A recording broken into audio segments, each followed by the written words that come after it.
Ano ang gagawin mo kung ang taong pinakamamahal mo, malaman mong niloloko ka lang at binabaliktad ang kwento sa harapan ng ibang tao?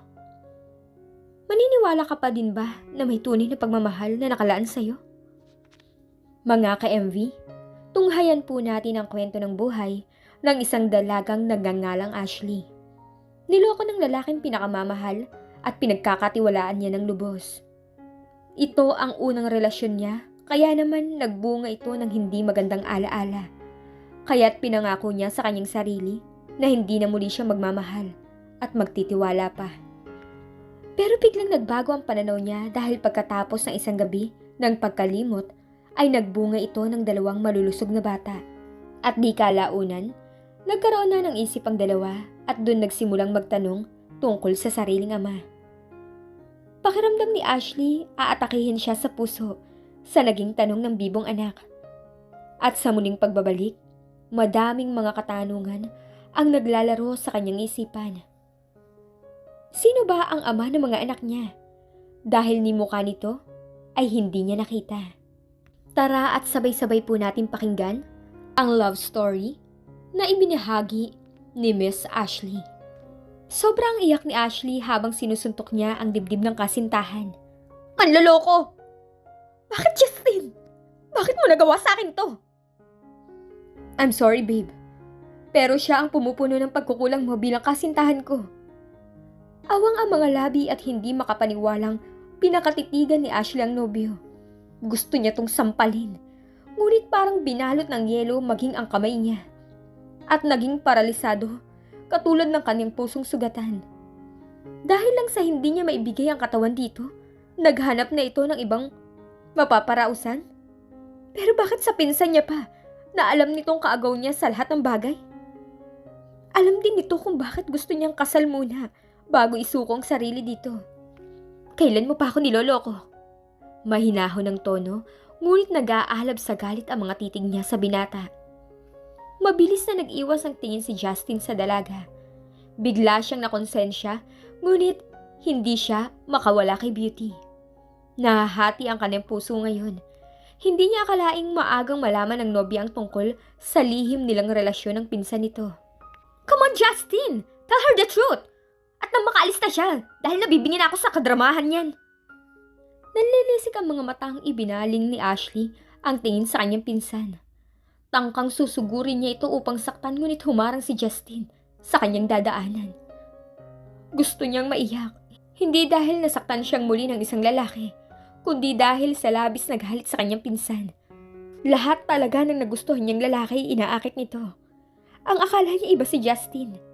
Nang maalala ang pagnanais ng binata na humawak ng mas malaking kumpanya, ay mapait na ngiti ang sumilay sa kanyang labi. Dahil ba mas malaki ang share ng pamilya nila Beauty sa kumpanya? Kaya ginagawa mo to? Mabilis at galit na dinambahan ni Beauty si Ashley habang kip-kip sa dibdib ang puting towel na tanging tabing sa katawan. Ngunit nakaiwas ito sa kaniyang kamay. Nainsulto siya sa sinabi nito at hindi niya matanggap yun. How dare you? Mahal ako ni Justin. At sa akin niya nahanap ang bagay na hindi mo maibigay sa kanya. Tumawa ng nakakainsulto si Ashley at naaawa ang tinging ipinukol kay Beauty. Huwag na tayong maglokohan dito, Beauty. Pera lang ang mayroon ka. At kung wala ka nun, never kang papatulan ni Justin. Ashley, enough! Iwinaksi ni Ashley ang kamay ng binata nang hawakan siya nito sa braso. Totoo naman, di ba? Gusto mong maging CEO ng isang malaking kumpanya at naisip mong ang babaeng niya na magiging sagot sa ambisyon mo kung sa kanya ka may kasal. Napipilan si Justin dahil kalahati sa sinabi ng dalaga ay may katotohanan. Pero hindi niya gusto ang tabas ng dila nito at nainsulto siya. Parang ang liit bigla ng tingin nito sa kanya. Alam mong hindi ako ganun, Ashley! Galit niyang depensa na makabawi. I told you, honey, mababa ang tingin sa'yo ng babaeng yan. Kaya hindi niya maibigay ang pangangailangan mo bilang isang lalaki. Biglang huminahon si Ashley nang makitang nasaktan ng binata. Gusto niya sanang bawiin ang sinabi ngunit tinalikuran siya nito. Maganda na rin na nangyari to at nalaman kong minamaliit mong pagkalalaki ko. Ramdam ni Ashley ang lamig sa tinig ni Justin. Bigla siyang nalito. Bakit parang siya pa ang may kasalanan ngayon? Kung bakit nagkaganitong relasyon nila? Bakit siya ang dapat humingi ng tawad dito? Nang ngumiti ang pinsan niya, biglang nanumbalik ang galit sa kanyang puso. Patawad kung naging marupok ako sa tukso. Pero totoong minahal kita at ayaw kitang saktan, kaya inilihim ko ang tungkol dito sa loob ng 5 buwan. Kusang pumatak ang mga luha ni Ashley at labis na nasaktan. Kung ganun, matagal na pala siyang niloloko ng nobyo. At mukhang may balak pa itong itago yun hanggang sa may kasal silang dalawa. Ngunit tuso ang kanyang pinsan at sinadyang matuklasan niya ang kataksilan ng nobyo nang hindi nito alam. Pareho silang napaikot ng babae para lang maagaw sa kanya si Justin. Luha ang nilisa ni Ashley ang pad ng binata. Durog ang kanyang puso at nawala ang dignidad ng pagkababae sa harap ng kanyang lokong pinsan.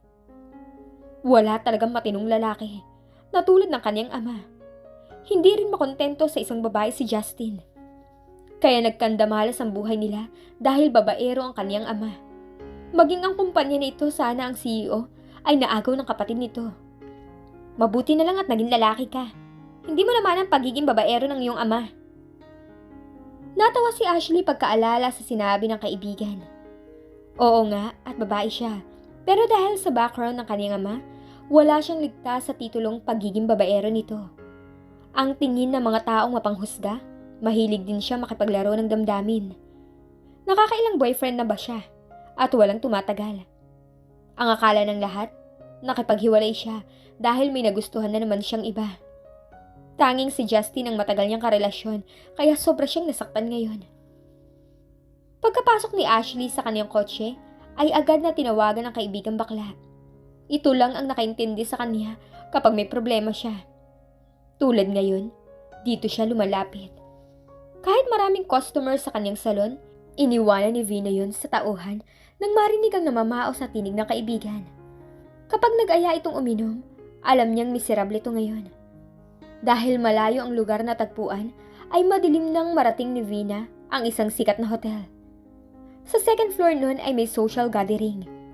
Hindi niya alam kung bakit doon naisip pumunta ng kaibigan at hindi pa nang hinayang sa pera. Halos VIP na, mga tao ang pumupunta sa lugar na to. At sa isang alak pa lang, libuhin na ang presyo. Hay, nasa na kaya ang babaeng yun? Luminga sa paligid si Vina at hinanap si Ashley. Nag-aalala siya at baka nakarami na ito ng inom.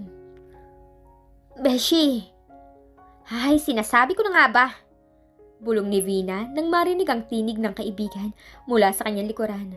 Agad niya itong nilapitan at nanlaki ang mga mata niya sa kanyang nasaksihan. Nang makita kung ilang bote na ang nainom ng kaibigan. Finally, you're here! Namumungay ang mga matang tumitig sa kaibigan at ngumiti si Ashley. Girl! Ano bang problema at naisip mong magwaldas ng pera? Mabilis niyang inagaw ang hawak na kupita ng dalaga. Sandali nga patitig si Ashley sa kaibigan. Napatanong sa sarili kung bakit nga ba siya narito sa mamahaling lugar. Kalaunay napaiyak siya habang sapo ng kanang kamay ang dibdib. Agad na dinaluhan ni Vina ang kaibigan at niyakap ito. Hinayaan niya itong maglabas ng saloobin. Nang marinig ang kwento, maging siya ay naiyak dahil sa galit at awa sa kaibigan. Tama lang na iwaldas mo ngayon ang laman ng account niyo para wala siyang magamit sa babaeng yun.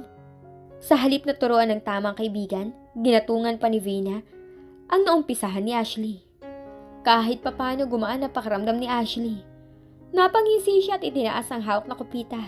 Nakipag-cheer siya sa kaibigan. Tama, wawaldasin niya ang naipon nilang pera ni Justin sa bangko. Joint account sila at plano nilang gamitin sana yon sa kanilang kasal. Isa pa sa lalaking yun, nakapangalan pero siya ang may hawak sa card na maaaring magamit anumang oras. Hindi siya makakapayag na si Beauty ang makinabang sa ipon ni Justin. Kaya bago pa maisip ng binata na i-close ang credit card na hawak, uunahan na niya ito. Kailangan ba talagang isuko sa karelasyon ng magkababae para hindi ka ipagpalit? Napabuntong hininga si Vina habang pinagmamasta ng kaibigan. Kasalanan ko ba kung bakit nakid siya sa malandi kong pinsan? Hinayaan lang ni Vina sa paghihimotok ang kaibigan. Halatang lasing na ito at hindi rin naman ito makikinig sa sasabihin niya. kapag ganito na ang dalaga. Bakit sa pinsan ko pa? Parang hindi ko kaya mawala siya, besh. Girl, tama na. Pinagtitingin na tayo ng ibang tao dito. Saway ni Venus sa kaibigan nang lumakas na ang iyak nito. Mukha tuloy itong batang inagawan ng lollipop. Tulungan mo ako, besh. Kailangan ko mabawi si Justin. Inis na inagaw ni Vina ang hawak na baso ng kaibigan at siya ang uminom ng laman nun. Huwag kang hangal, besh. Maraming lalaki dyan na pumipila sa beauty mo. Hayaan mo na ang lokong yun. Yung ex-boyfriend mo, malanding yun. Dahil bagay silang dalawa. Parehong malandi at mapaghangad. Napasinok si Ashley at umiling. Ayoko na sa mga lalaki. Lahat sila mga manluloko. At habol lang nila magpakasarap sa kama, katulad ng aking ama. Tama. Kaya huwag mong iyakan yung Justin na yan. Hinawakan niya na mahigpit sa kamay ang dalaga. Naintindihan niya ang kaibigan. Namatay ng maaga ang ina nito dahil inatake sa puso. Dala ng sama ng loob sa paulit-ulit na pambababae ng ama nito. Maagang naulila sa ina si Ashley. Pamumukha ko sa kanya na kaya ko ibigay ang pagkababae ko sa isang lalaki. Naibugan ni Vina ang inumin dahil sa huling sinambit ng kaibigan. Parang napanood na niya ito sa isang teleserye sa television. Bigla siya nag-alala na baka totohanin ng kaibigan ang kahibangang naisip nito. Sa takot na mawala na sa sarili ito, siya ang umubo sa natira pang alak.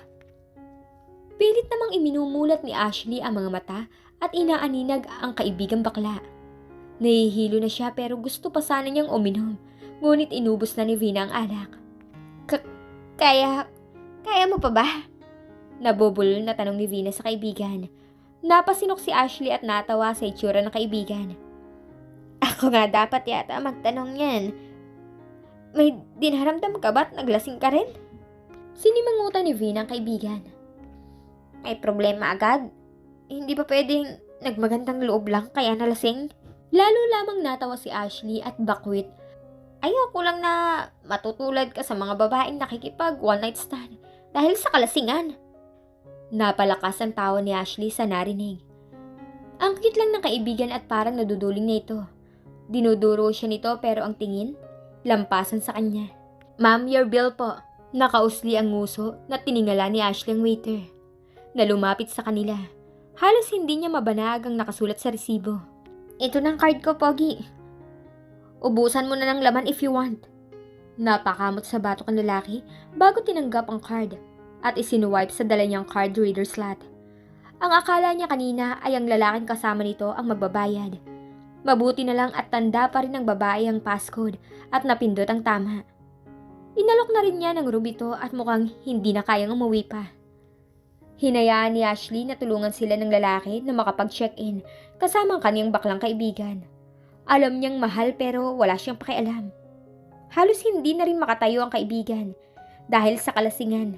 Pagdating sa silid na tutuluyan, ay bagsak agad ang kanyang kaibigan. At siya? Well, ang akala niya ay sagot ang alak sa kanyang pusong sugatan. Ang akala niya pansamantala niyang makakalimutan ang pighati sa kanyang puso't isipan dahil sa panloloko ng kanyang pinakamamahal. Kulang yata ang nainom ko. Kausap ni Ashley ang sarili. Bumangon siya at napatitig sa hawak niyang card. Naduling pa siya at pinakatitigan ang nakasulat doon. Tumawa si Ashley pagkabasa sa pangalan ni Justin. I hate you. Bakit mo nagawa sa akin to? Ang akala mo ba, hindi ko kaya magwaldas ng pera? Kaya mo ipinagkatiwala sa akin ang card na to? Para nang baliw si Ashley na kinakausap ang card na hawak. Tumatawa pero tumutulo ang luha sa mga mata nito. Ilang minuto pa ay tumayo siya nang magsawa na sa pakikipag-usap sa sarili. Ang kaibigan naghihilik na rin dahil sa kalasingan. Inayos ni Ashley ang sarili pagtayo mula sa kama. Lumapit sa malaking salamin at pinakatitigan ng sarili. Mukha siyang miserable at magana ang mga mata sa kakaiyak. Mula sa sulok ng paningin, nakita niya ang bag ng kaibigan. Mabilis niya yung nilapitan at binuksan. Hindi siya mahilig mag-ayos o maglagay ng kolorete sa mukha. Ngayon ay susubukan niya. Kailangan niyang baguhin ang sarili upang ipakita na hindi siya talunan. Maghahanap siya ngayong gabi ng mas mayaman at gwapong lalaki. Ipamumukha niya kay Justin na hindi lang ito ang marunong makipaglaro o magloko. Gusto niya tong magsisi sa ginawang pagtataksil. Perfect! Nakangising puri niya sa sarili matapos ayusin ang sarili. Pinapungay pa niya ang mga matang nakipagtitigan sa harap ng salamin. Kahit papano alam niyang gamitin ang mga pampagandang gamit ng kaibigan. Ngumuso siya bago ngumiti muli dahil ampula na ng kanyang labi. Medyo nawala na rin naman ang pagkahilo niya, kaya tuwid ang lakad sa hallway. Hindi niya alam na nasa 3rd floor pala siya. Hindi niya alam kung saan pupunta. Lalampasan na sana niya ang isang silid nang makarinig ng 2 taong nag-uusap. Make sure na magawa mo yung trabaho. Huwag ka mag-alala sa surveillance cameras dahil nagawa na namin ng paraan. Napaisip si Ashley at nabanggit pa ng boses lalaki ang surveillance camera. Naging careless pa ang mga ito at hindi na isara ng maayos ang pintuan. Nagkibit balikat siya at humakbang muli. Hindi niya napigilan ang sariling tumingin sa loob nang mapatapat sa nakaawang na pintuan. Sandaling napatda siya at mabilis na nagkubli ng masilayan ang muka ng babaeng kausap ng hindi kilalang lalaki. Namalikmata lang ba ako? Naitanong ni Ashley sa sarili. Nalog pa niya ang ulo at baka namali lamang siya. Room number 29. Hintayin mo ang go signal bago pumasok sa kanyang silid. Hindi ka mahihirapang akitin siya dahil may pinainom ng gamot sa kanya. Ang tiket mo papuntang ibang bansa nakahanda na rin para hindi ka imbestigahan. Mabilis na umalis si Ashley sa kinatatayuan at nagmamadaling bumalik sa pinanggalingan. Alam niya ang silid na tinutukoy ng lalaki ay katabi lang ng kanyang silid yun. Malakas ang kutob niyang may masamang balak ang mga ito sa kung sino man ang nasa silid na yun. Masakit ang maloko lalo na ang gawa ng masama at naranasan niya yun. Kaya naisip niyang tulungan ang taong nasa silid na yun. Dala ng kalasingan ay hindi na nakapag-isip ng matino pa si Ashley. Pagkapihit sa pintuan, bukas yun. Agad siyang pumasok at hinanap ang taong kailangang tulungan. Who are you? Napalunok ng sariling laway si Ashley nang marinig ang baritonong tinig ng isang lalaki. Parang gusto niya ngayong magsisi sa pagmamagandang loob nang walang maaninag sa loob ng silid. Ang dilim at wala man lang kahit lampshade na nakabukas. Pero naroon na siya kaya marahan siyang humakbang at tinunton ang kinaroroonan ng lalaki nagsalita. Tinatanong kita, sino ka? Para mangahas pasukin ang aking silid. Kuya, gusto lang kitang tulungan dahil... Ay! Napatili siya at hindi na naituloy ang iba pang nais sabihin nang may matigas na kamay ang humawak sa kanyang braso. Sino ang nag-utos sa'yo na pumasok dito? Dumoble ang kaba sa dibdib ni Ashley at ramdam niya ang galit ng lalaki. Mukhang napagbintangan pa siyang masamang tao. Sinong nag-utos sa'yo para lagyan ng gamot ang inumin ko? Galit na tanong muli ng lalaki. Natakot na si Ashley sa lalaki, lalo na at hindi nakikita ang mukha nito. Aninag lamang niya ang kulay puting roba na suot nito at mukhang bagong ligo. Nagpumiglas siya, ngunit niyakap siya nito upang hindi makawala. Stop moving! Halos pigil hininga na si Ashley nang marinig ang mamaos na ngayong tinig ng lalaki. Natakot siyang gumalaw at mukhang may inindang sakit ang lalaki. Naroon nga pala siya upang tulungan ito, kaya mabilis siyang humarap dito at kinapa ang katawan nito. May sugat po ba kayo? Halika, tutulungan kitang makapunta sa hospital. Mukhang napipila ng lalaki at ramdam niyang inaaninag nito ang kanyang muka, gayong madilim ang paligid. Kuya, buksan natin ang ilaw para matulungan kitang... No! Matigas na sabi ng lalaki. Napasinghap si Ashley nang kabigin ng lalaki ang kanyang baywang. Wala nang oras, kailangan ko mailabas ang init sa aking katawan. Nanlaki ang mga mata ni Ashley nang may lumapat na malambot sa kanyang labi. Gusto niyang itulak ang lalaki palayo sa kanya ngunit ang lakas nito. Para itong nauulol at sabik na halikan ng kanyang mga labi. Hindi pa siya nakabawi sa una nitong ginawa at heto naman ang kamay niya. At dahil nakadress lang siya, madali nitong naisagawa ang nais nito. Hindi niya rin magawang sumigaw upang humingi ng tulong dahil ayaw pakawalan nito ang kanyang labi. I know that you all planned this to ruin me. I will give you what you want. No, please! Mali ka po na iniisip, mister. Nangihina pakiusap ni Ashley sa lalaki. Napaiyak na rin siya dahil sa takot. Gusto lang naman niyang tumulong ngunit mukhang siya ang nangangailangan ng tulong ngayon. Napahiyaw si Ashley nang bigla siyang buhati ng lalaki at parang una na init siya sa malambot na kama. Hindi na niya magawang bumangon dahil agad siyang dinaganan ng lalaki. Ang laki ng bulto nito at kahit sumigaw siya upang humingi ng tulong, mukhang walang makakarinig sa kanya. Nang hawakan niyang lalaki upang itulak ito, ay ang katawan ng kanyang nakapa. At ewan ba niya kung bakit biglang nag-iba ang temperatura ng kanyang katawan nang magdikit ang mga balat nila. Hindi niya napigilang dumama ang mga palad. Dinig niya pa ang ingay ng lalaki dahil sa kanyang ginawa. Ang mga sumunod ay hindi na alam ni Ashley paano nangyari. Dala marahil ng kalasingan kaya nag-init na rin ang pakiramdam at pinagbigyan ang gustong mangyari ng lalaki. Wala pang 5 minuto mula nang maihiga siya sa kama, ay napaigik siya sa sakit. Walang ingat na inangkin siya ng lalaki. Pakiramdam niya ay nawasak ang buo niyang pagkatao. Nakalmot niya sa likod ng lalaki dahil sa sakit na naramdaman. Mukhang hindi na nito makontrol ang sarili. At nakakahiya mang aminin, nauna pa niyang naabot ang tinatawag na bituin sa langit. Rinig niya na nagmura ang lalaki. Hindi niya alam kung sa kanya ba ito galit o sa sarili nito. Gusto na niya sana itong itulak, ngunit muli na naman itong gumalaw. Sa pagkakataong to, mas nanaig ang kakaibang kiliti na lumukob sa kanyang katawan.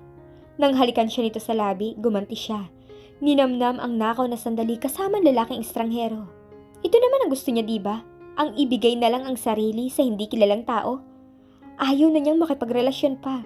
Gusto na lang niya ay anak at mukhang nasagot na ang kanyang hiling. Matapos ang ikalawang mainit na pagniniig, ay halatang sapilitang inilayo ng lalaki ang kanyang sarili. Wait for me here. Maring-bili ng lalaki bago bumaba ng kama. Kahit masakit ang katawan ay bumangon si Ashley. Hindi na nag-abala pang buksan ang ilaw. Kailangan na niyang umalis at hindi siya dapat makilala ng lalaki. Kailangan na niyang makaalis bago pa siya maabutan doon ng taong may balak na masama sa lalaki. Tama nang natulungan niya itong mailabas ang init ng katawan, kaya siguradong hindi na ito maaakit ng iba. Kahit masakit pa ang katawan, lalo na ang nasa pagitan niya. Malalaki pa rin ang hakbang ni Ashley sa paglalakad. Diretso siya sa kanilang silid at agad na isinara ang pintuan pagkapasok. Mabuti na lang at hindi yun nakalak at sinadya niya kanina na lagyan ng harang sa ibaba ng pintuan dahil hindi dinala ang keycard. Pagkasandal sa nakasarang pintuan, napahawak sa dibdib ang isang kamay habang humihinga ng malalim. Daig pa niya ang nakipaghabulan sa multo sa itsura niya ngayon. Ilang minuto pa siyang nanatili sa ganong katayuan bago sinuri ang sarili. Pagkatitig sa hawak na bagay, namula ang kanyang mukha dahil sa hiya. Mabuti na lang talaga at walang nakakita sa kanya kanina. Grabe, nagawa niyang maglakad sa hallway na walang suot na pambaba. Sa sobrang pagmamadali kanina at takot na maabutan pa ng lalaki, hindi na niya nagawang isuot ang kanyang pambaba. Nagpasya siyang pumasok sa banyo na naroon lang din sa silid at minabuting maligo upang linisin ang sarili. Mabuti na lang at tulog pa rin ang kanyang kaibigan. Hindi rin siya nagtagal sa shower at pagod ang kanyang naramdaman. Pagkahiga sa tabi ni Vina, agad siyang nakatulog. Kinabukasan, unang nagising si Vina dahil sa malakas na katok. Hay, sino ba tong istorbo? Reklamo niya habang kinukusot ang mga mata. Tatayo na sana si Vina nang mapansin ang katabi. Ang inaantok na diwa, tuluyan nagising ng makilala ang kaibigan. Ilang minuto pa, unti-unting naalala ang ginawa nila na kaibigan. Hindi niya alam kung paano nakarating sila na kaibigan sa silid na ito. Nang marinig muli ang katok, ginising na niya ang dalaga. Inaantok na sabi ni Ashley at hinila ang kumot upang itabon sa mukha. Napailing si Vina sa inasta ng kaibigan. Dali-dali siyang bumaba ng kama at baka service crew ang nasa labas. Ang mahal pa naman ang bayad doon, baka siya pa ang mapagastos.